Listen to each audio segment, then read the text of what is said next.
하나님의 사랑에 대하여 라는 제목으로 은혜를 나누도록 하겠습니다.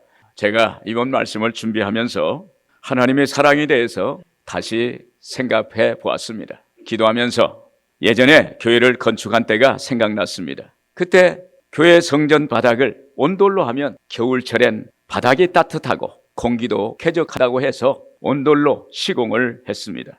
그런데 문제는 그곳에 아직 도시가스가 들어오지 않아서 LPG 가스를 사서 불을 떼야 했습니다. 주일 전날 토요일 저녁부터 불을 뗍니다. 그러면 주일 예배를 따뜻하게 잘 드릴 수 있었던 것입니다. 그 당시 교회를 건축한 직후라 재정이 넉넉지 않았어요. 어느 날은 LPG 가스를 살 돈이 없는 거예요. 그때 교회 옆에서 살면서 교회를 자기 집처럼 자기 집보다도 더 오셔서 관리하고 돌보시던 권사님이 계셨어요. 그 권사님에게 제가 그랬어요. 정 권사님, LPG 가스 2통을 사야 하는데 권사님 돈 좀 있으세요? 그러니까 얼마가 필요한데요? 그래서 얼마가 필요해요? 그러니까 예, 드려야죠. 그래서 그 빌린 돈으로 LPG 가스 2통을 사서 이제 토요일 밤에 가스불을 뗍니다. 그러면 성전 바닥이 따뜻해져 와요. 온도가 올라가요. 성도님들이 내일 주일 예배를 따뜻하게 드리겠구나 이렇게 생각하면 그저 눈물이 나고 그리고 너무 행복한 것이었습니다. 그때 우리를 향한 하나님 마음이 이런 게 아닐까? 하나님도 우리가 좋아하는 것을 보시면서 이렇게 행복해 하시지 않을까 하면서 하나님의 사랑이 이런 것이구나. 하나님이 사랑한 것이 이런 것이구나 라고 깨달은 바가 있었습니다. 여러분, 좋아하는 것과 사랑하는 것은 다릅니다. 좋아하는 것은 내가 중심이 되어서 상대방을 좋아하는 거예요. 내 위주로 좋아하는 거예요. 사랑한다는 것은 상대방이 중심이 되어서 상대방의 생각이나 마음을 먼저 살피는 거예요. 상대방의 마음을 배려하고 존중하고 그리고 상대방의 필요를 생각하는 것입니다. 그래서 거기에 사랑을 주는 겁니다. 오늘 본문은 바울 사도가 거짓 교사들이 율법에 무너진 갈라디아 교회의 성도들에게 하나님의 사랑으로 믿음의 삶을 사는 것에 대해서 말씀하고 있어요. 하나님의 사랑에 대하여라는 제목으로 은혜를 나누도록 하겠습니다. 하나님의 사랑은 나의 믿음이 흔들릴 때 붙들어 주시는 끝없는 사랑입니다. 오늘 19절 같이 한번 읽어보겠습니다. 내가 율법으로 말미암아 율법에 대하여 죽었나니 이는 하나님에 대하여 살려 함이라. 당시 유대 율법주의를 고수하는 거짓 교사들이 갈라디아의 교회에 침투해서 바울 사도가 전한 복음을 허물기 위해서 바울 사도의 사도성을 부인하게 하고 복음을 버리고 율법주의로 회귀하게 했던 것입니다. 그때 이런 거짓 교사들의 만행을 들은 바울은 즉시 갈라디아 교회의 성도들에게 편지를 써서 보냅니다. 여기 갈라디아 교회는 바울의 1차 선교 때 바울 자신이 직접 설립한 교회였어요. 그래서 바울은 이 교회에 대해서 많은 애착을 갖고 있었습니다. 바울은 갈라디아 교회 성도들에게 이렇게 편지를 썼을 것입니다. 갈라디아 교회 성도들이여, 사도인 나 바울도 흔들릴 때가 많았습니다. 그러나 듣고 보니 내가 갈라디아 교회를 떠난 이후에 교회에 침투한 거짓 교사들이 내가 전한 복음의 진리를 허물기 위해 주님이 내게 부여하신 사도직을 부인하고 뿐만 아니라 내가 전한 복음의 진정성을 의심하게 했다고 하니 마음이 아픕니다. 이런 의미로 편지를 쓰는 것입니다. 당시 갈라디아 교회의 상황이 심각했기에 바로 갈라디아서 1장 1절에부터 시작해서 바울의 자신의 사도의 정당성에 대해서 단호하게 말하고 있는 것입니다. 1절에 보면 갈라디아서 1장 1절입니다. 사람들에게서 난 것도 아니요 사람으로 말미암은 것도 아니요 오직 예수 그리스도와 그를 죽은 자 가운데서 살리신 하나님 아버지로 말미암아 사도된 바울은, 세번역 성경을 보면 좀 더 쉽게 표현되고 있습니다. 사람들이 시켜서 사도가 된 것도 아니요 사람이 맡겨서 사도가 된 것도 아니요 예수 그리스도께서 그리고 그분을 죽은 사람들 가운데서 살리신 하나님 아버지께서 임명하심으로써 사도가 된 나 바울은, 이렇게 말하고 있습니다. 여기서 바울은 자기가 사도된 것은 예수님과 하나님께서 시켜서 부여된 직분이라고, 사도가 되었다고 이렇게 말씀하고 있습니다. 여러분, 교회의 직분은 사람이 세운 것이 아닙니다. 하나님이 세웠어요. 그래서 귀하게 여기셔야 돼요. 집사님이 되고 권사님이 되고 안수 집사님이 되고 장로님이 되면 이 직분은 사람이 한 것이 아니에요. 하나님이 세워서 만든 거예요. 저도 총각 때 집사가 됐어요. 목사님이 총각인데 아직 학교 다니는데 저보고 집사가 되라고 그래요. 자꾸 집사 받아. 그래서 아니에요. 내가 아직 집사 될 형편도 안 되고 그런 제목도 안 되고 그런 연령도 안 되고 그렇게 해서 거부했어요. 근데 어느 날 제 마음속에 목사님이 그렇게 권유하는데 너무 거부하면 안 된다는 그런 생각이 들었어요. 그래서 제가 집사 직분을 받았어요. 집사 직분 받고 나니까 지금 생각해 보면 그때 받기를 잘했다. 할렐루야. 목사가 될 줄 몰랐어요. 근데 총각 때 집사가 됐구나. 그러면 믿음이 그래도 괜찮았다. 할렐루야. 이게 증명이 돼요.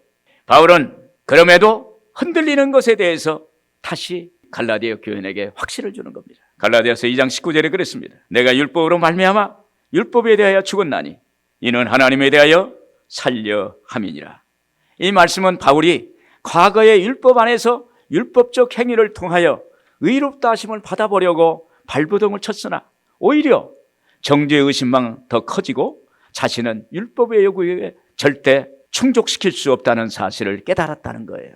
그리고 율법으로는 구원받을 수 없다는 것을 알았고 오직 하나님의 사랑밖에는 구원이 없다는 것입니다. 여기서 바울은 유대인들이 주장하는 율법과 자신이 주장하는 하나님의 은혜에 대해서 설명하고 하나님의 사랑을 입증하는 것입니다. 바울은 우리가 믿음으로 구원받고 의롭게 되는 것은 율법의 행위가 아니라 오직 예수 그리스도를 믿는 믿음으로만 된다는 진리를 말하고 있어요. 이것을 한자로 말하면 이신득이라고 합니다. 믿음으로써 의로워진다는 거예요. 오직 믿음으로 의롭게 된다는 말씀입니다. 여러분, 우리가 예수 믿고 구원받았는데 어느 날 어떤 다른 사람이 자기에게 다가와서 네가 믿는 믿음은 약한 믿음이고 그것으로 구원 다 받을 수도 없고 그건 하나님이 너에게 주신 거 아니라고 이렇게 말한다면 흔들릴 때도 있어요. 여기서 그걸 말하는 거예요.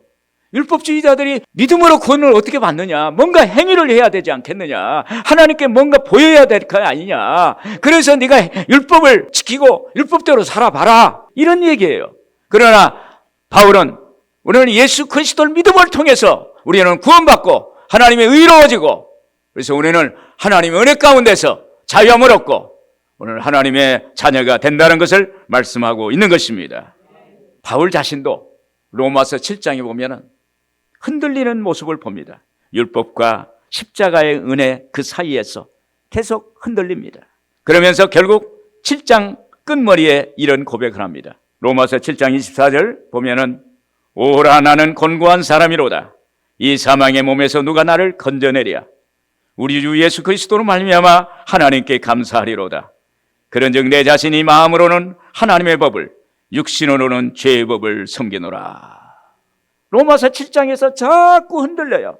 그래서 8장에 가서는 뭐냐면 결국 하나님의 법, 성령의 법이 죄와 사망의 법에서 너를 해방하였느니라. 할렐루야.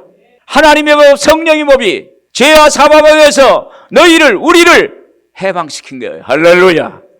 오늘 은혜의 법이 율법의 법을 철폐한 줄로 믿습니다. 우리가 신앙생활하는데 종종 흔들릴 때가 있습니다. 흔들리는 날들의 기도라는 시집에서 이런 시가 있습니다. 주님이 제 곁에 계시지 않았다면 저는 지금 어떤 사람일까요? 주님이 제 곁에 계시지 않았다면 저는 지금보다 더 방탕했을 것입니다. 주님이 제 곁에 계시지 않았다면 저는 지금보다 더 어리석었을 것입니다. 주님이 제 곁에 계시지 않았다면 저는 지금보다 더 정직하지 못했을 것입니다. 주님이 제 곁에 계시지 않았다면 저는 지금보다 더 이기적이었을 것입니다. 이렇게 고백합니다. 여러분, 우리가 믿음이 흔들려도 주님이 우리 곁에 계신다면 우리는 되는 거예요. 할렐루야. 우리의 신앙이 부족해도 주님이 우리 곁에 계시기만 한다면 우리는 바로 설 수가 있는 것입니다. 오직 예수, 오직 믿음만 가지면 되는 거예요. 예수님이 우리의 삶의 기준이요, 믿음의 기준이 되십니다. 예수님이 좋다고 하시면 좋은 거예요. 예수님이 아니라고 하시면 아닌 거예요. 예수님께서는 이 낮고 낮은 곳에 우리를 위해서 우리를 사랑하시기 때문에 이 땅에 오셔서 십자가에 매달리심을 통해서 우리를 구원의 은혜를 주신 줄로 믿습니다. 이것이 바로 하나님의 사랑이에요. 여러분, 예수님이 우리를 구원해 주셨어요. 예수님이 그 많은 사람들 가운데서 모리알보다 많은 사람들 중에 너는 내 것이라 택하시고 하나님의 자녀 삼아 주셨어요. 이것은 바로 하나님의 사랑이기 때문에 그렇게 하시는 것입니다. 오늘 여러분들에게 하나님의 사랑이 넘치기를 주의 이름으로 축원을 드립니다. 또한 하나님의 사랑은 우리의 구원을 위해 예수님을 십자가에 못 박는 희생적인 사랑입니다. 갈라디아서 20장 상반절 우리 한번 같이 읽겠습니다. 내가 그리스도와 함께 십자가에 못 박혔나니 그런즉 이제는 내가 사는 것이 아니요 오직 내 안에 그리스도께서 사시는 것이라. 여러분, 인간은 자기 십자가를 스스로 질 수가 없어요. 내가 내 앞에 놓인 율법 앞에서 아무리 발부동 치며 율법을 지키며 살려고 했지만 모두 허사가 되는 거예요. 어떤 율법으로도 인간은 구원받을 수 없는 것입니다. 그런데 예수님이 이 세상에 오셔서 십자가에 못 박혀 죽으심으로 인간의 죄를 다 사하시고 구원의 은혜를 베풀어 주신 것입니다. 그러므로 이것이 하나님의 사랑입니다. 여러분, 우리는 나의 십자가는 물론이요 예수님의 십자가를 질 수가 없어요. 그렇게 연약하고 유한한 존재예요. 오늘 내 십자가 못 져요.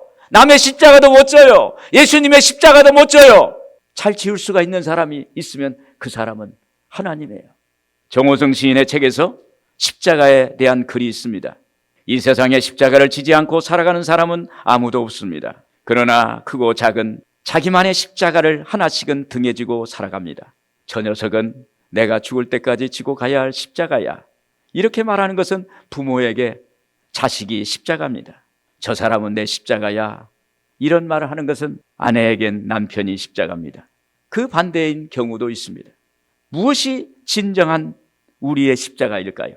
저는 자기가 사랑하는 사람이 바로 자기 십자가일 것이라고 생각합니다. 저는 어쩌면 제 어머니의 십자가일 것입니다.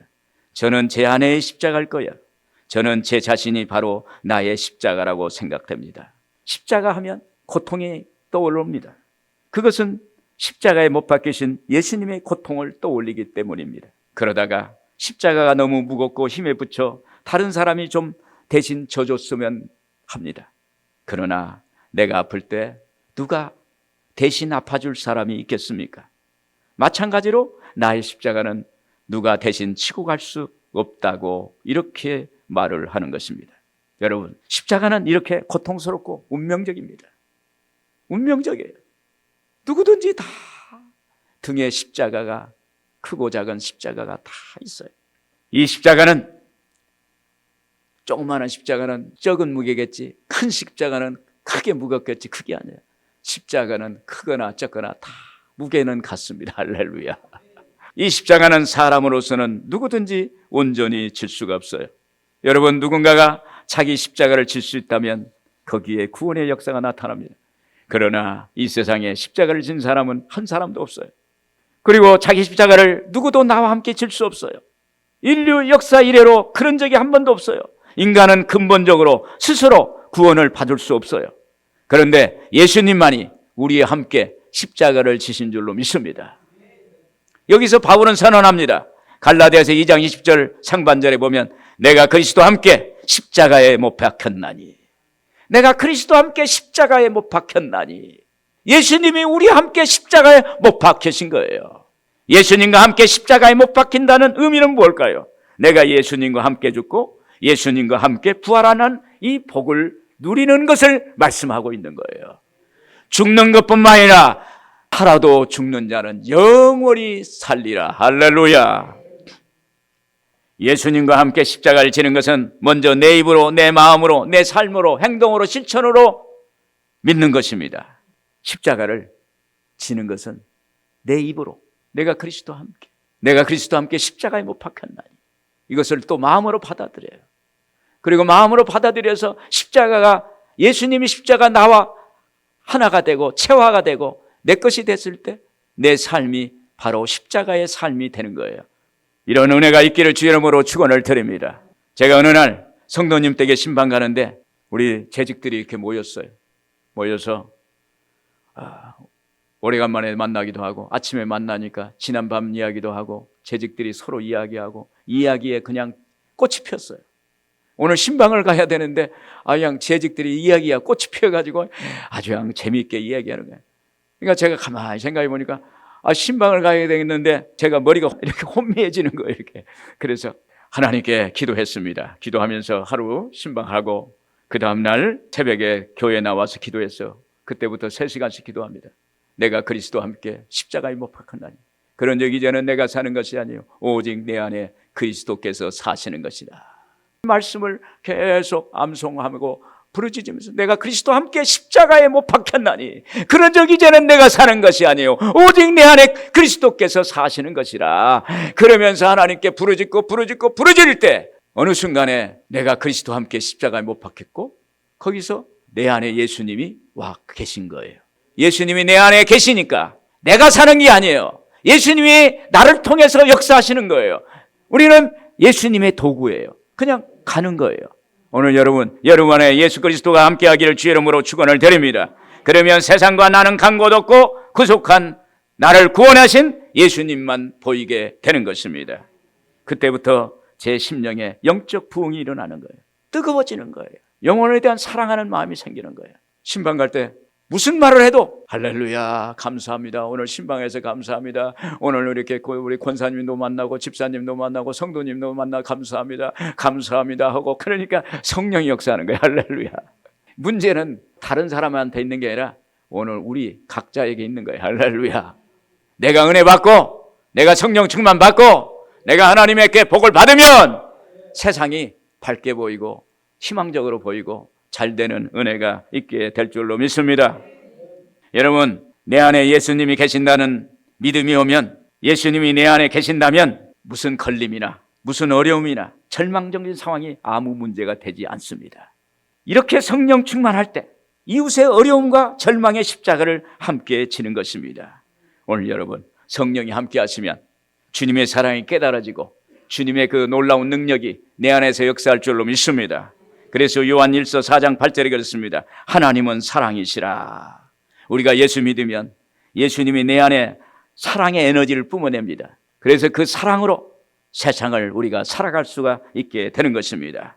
내가 그리스도와 함께 십자가에 못 박혔나니 그런즉 이제는 내가 사는 것이 아니요 오직 내 안에 그리스도께서 사시는 것이라. 오늘 여러분들의 신앙 고백이 되기를 주의 이름으로 축원을 드립니다. 끝으로 내가 믿음으로 행할 때 주님의 사랑이 나타납니다. 갈라디아서 20장 하반절에 보면 우리 같이 보겠습니다. 이제 내가 육체 가운데 사는 것은 나를 사랑하사 나를 위하여 자기 자신을 버리신 하나님의 아들을 믿는 믿음 안에서 사는 것이라. 여러분 이제 우리가 예수와 함께 십자가에 못 박혔으니 믿음으로 사는 것입니다. 이제 내가 육체 가운데 사는 것은 나를 사랑하사 자기 몸을 버리신 하나님의 아들을 믿는 믿음 안에서 사는 것이라. 나를 위해서 십자가에 매달리시고 자기 생명을 우리를 위해서 던져버리신 그 사랑 때문에 믿음으로 사는 것이라. 여러분 믿는 데에는 믿음의 방식이 있습니다. 그 믿음이 무슨 믿음일까요? 그것은 하나님이 나를 사랑하신다는 거예요. 할렐루야. 하나님이 나를 사랑하신다는 사실을 믿는다는 것이 우리의 믿음의 방식이 되는 줄로 믿습니다. 하나님이 나를 사랑하세요. 옆에 있는 사람도 사랑하지만 우선 하나님이 나를 사랑하신다는 거예요.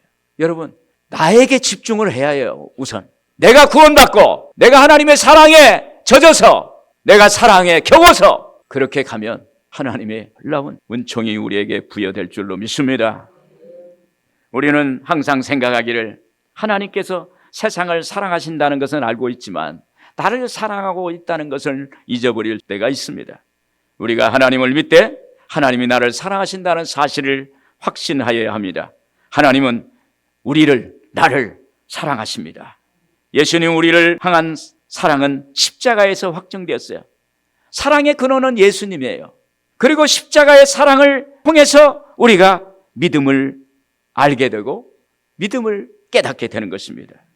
하나님이 나를 사랑해 주신 사랑을 바로 알면 믿어지면 우리에게 다가오는 것은 바로 우리에게 믿음으로 모든 것을 능히 이길 수 있다는 거예요. 할렐루야. 어떤 고통이 와도 문제가 와도 우리 안에 내면에 믿음이 있으면 하나님을 향한 믿음이 있으면 세상을 향한 그 하나님께서 나에게 주신 믿음이 있으면 세상을 이기게 될 줄로 믿습니다.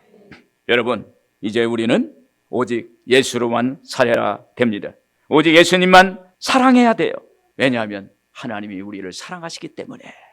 우리는 하나님께 큰 사랑 받았기에 우리는 구원받고 하나님이 자녀가 되는 복을 받았습니다. 그래서 나의 주님, 나의 사랑하는 하나님, 이렇게 우리가 고백하는 것입니다. 또한 믿음은 하나님의 약속의 말씀을 믿는 거예요. 믿음의 조상 아브라함은 하나님이 주신 약속의 말씀을 믿었습니다.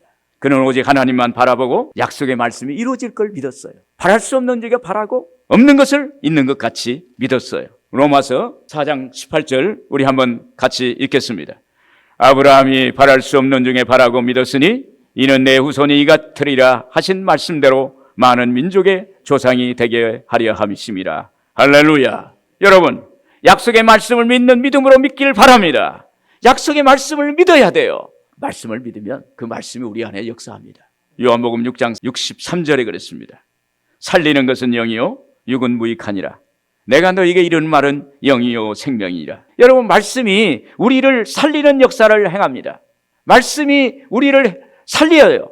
육은 영을 따라갑니다. 요한삼서 1장 2절에 그랬죠. 사랑하는 자여 내 영혼이 잘된 같이 내가 범사에 잘되고 강건하기를 간구하노라. 여기서 먼저 영혼이 잘 돼야 범사가 잘 되고 강건해지는 거예요. 영혼이 잘 돼야 범사와 그리고 강건함이 뒤에 같이 따라오는 거예요. 오늘 여러분, 영혼이 잘 되길 바랍니다. 영혼이 잘 된다는 건 내가 그리스도와 함께 십자가에 못 박혔나니 이 진리를 깨닫고 이 진리의 말씀을 붙잡고 기도할 때 그때 하나님께서 우리에게 영혼이 잘 되는 역사를 행해 주실 줄로 믿습니다. 또한 하나님의 말씀을 듣고 믿으면 우리 마음에 바라는 간절한 소망이 생겨요. 하나님 말씀을 우리가 듣고 마음속에 받아들이면 간절한 소원이 생기면서 내면에 믿음이 생깁니다. 로마서 10장 17절 그러므로 믿음은 들음에서 나며 들음은 그리스도의 말씀으로 말미암느니라. 할렐루야. 여러분, 하나님 말씀을 자꾸 들으세요. 그러면 세상적인 것이 자꾸 우리 안에서 떨어져 나갑니다. 하나님이 말씀이 우리를 점령합니다. 말씀은 영이요 생명이라고 그랬어요. 그래서 말씀이 우리 안에서 하나님의 말씀이 성령으로 충만하되고 그 생명의 능력이 우리를 채워주시는 거예요. 그때 믿음이 역사하는 것입니다. 믿음이 이긴다는 책이 있어요. 그 책에서 이런 간증을 합니다. 40대 여성 집사님인데 워킹맘이에요. 집사님은 늘 마음 한켠에 맴도는 공허함을 채울 수가 없었어요. 사람들과 어울릴 때는 괜찮다가도 혼자 있을 때는 어느 순간에 자기 눈에서 눈물이 흘러서 땀을 흘러 이렇게 남몰래 훔치는 그러한 경우도 있었어요. 어느 날 교회에서 같은 또래 집사님과 교제하는 중에 성경을 읽어보라고 권유를 합니다. 만약에 성경을 읽지 못하면 이어폰에 귀에다 꽂고 성경을 들어보세요. 이렇게 권유를 들었어요. 그 다음날 출근하는데 이어폰을 끼고 성경을 들었어요. 그런데 그 말씀이 그 집사님의 마음속에 불처럼 강력하게 역사했어요. 순간 그의 눈에서 눈물이 터졌고 하나님 앞에 엉엉 울면서 기도했다옵니다. 그 말씀이 어떤 말씀이냐면 이사야서 43장 1절의 말씀입니다. 너를 지으시니가 말씀하시느니라. 너는 두려워하지 말라. 내가 너를 구속하였고 내가 너를 지명하여 불렀나니 너는 내 것이라. 이 말씀을 듣는 순간 그의 마음의 깊은 곳에서 뜨거운 것이 꿈틀거리는 것을 깨달았습니다.